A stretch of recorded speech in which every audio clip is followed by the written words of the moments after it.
Genesis chapter 1. In the beginning, God created heaven and earth, but the earth was empty and unoccupied, and darknesses were over the face of the abyss. And so the Spirit of God was brought over the waters, and God said, "Let there be light," and light became. And God saw the light that it was good. And so he divided the light from the darknesses, and he called the light day, and the darknesses night.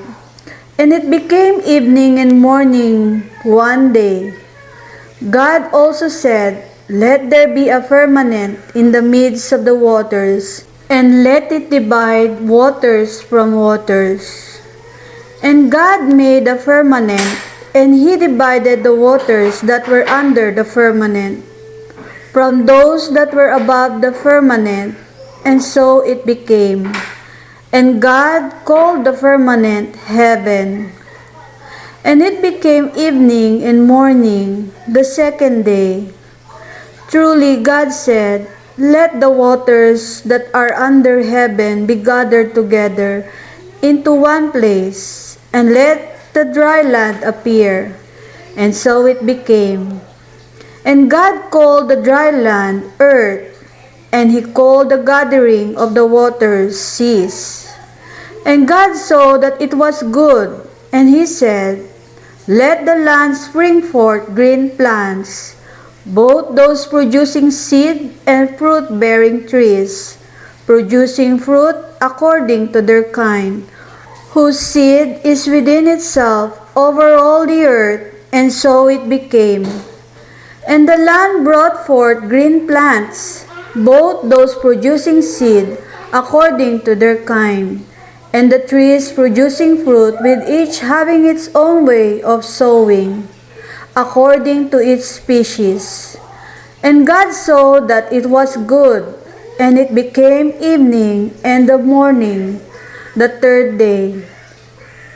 Then God said, "Let there be lights in the firmament of the heaven, and let them divide day from night, and let them become signs, both of the seasons and of the days and years. Let them shine in the firmament of the heaven and illuminate the earth." So it became. And God made two great lights, a greater light to rule over the day, and a lesser light to rule over the night, along with the stars, and he set them in the firmament of the heaven, to give light over all the earth, and to rule over the day as well as the night, and to divide light from darkness. And God saw that it was good, and it became evening and morning, the fourth day. And then God said, "Let the waters produce animals with a living soul, and flying creatures above the earth, under the firmament of the heaven." And God created the great sea creatures and everything with a living soul, and the ability to move that the waters produce according to their species, and all the flying creatures according to their kind. And God saw everything that he had made, and they were very good. And it became evening and morning, the sixth day.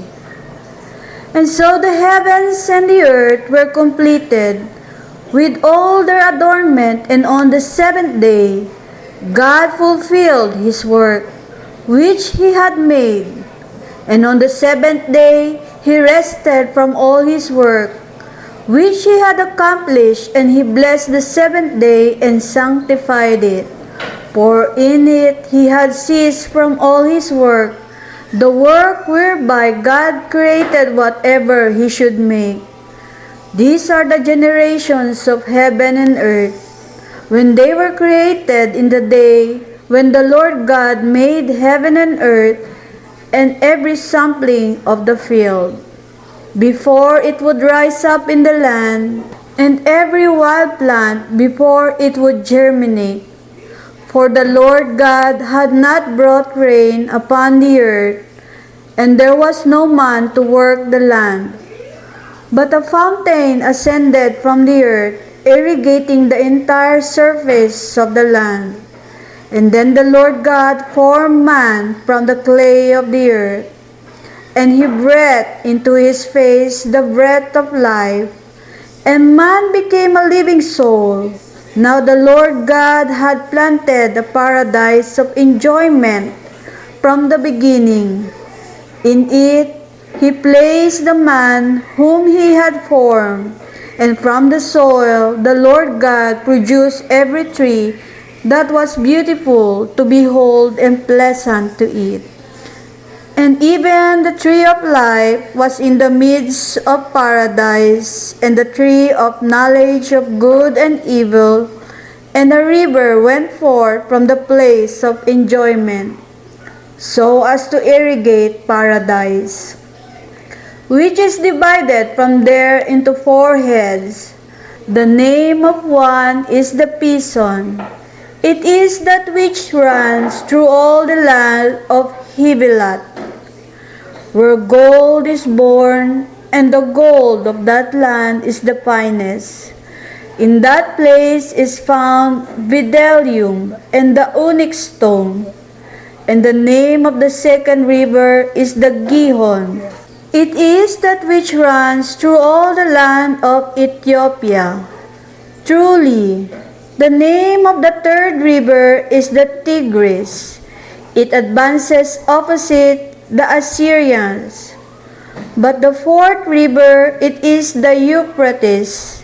Thus the Lord God brought the man and put him into the paradise of enjoyment, so that it would be attended and preserved by him.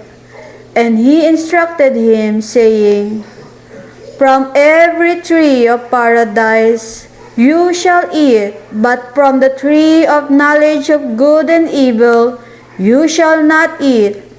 For in whatever day you will eat from it, you will die a death. The Lord God also said, It is not good for the man to be alone. Let us make a helper for him similar to himself. Therefore the Lord God, having formed from the soil all the animals of the earth and all the flying creatures of the air, brought them to Adam in order to see what he would call them. For whatever Adam would call any living creature, that would be its name. And Adam called each of the living things by their names, all the flying creatures of the air, and all the wild beasts of the land.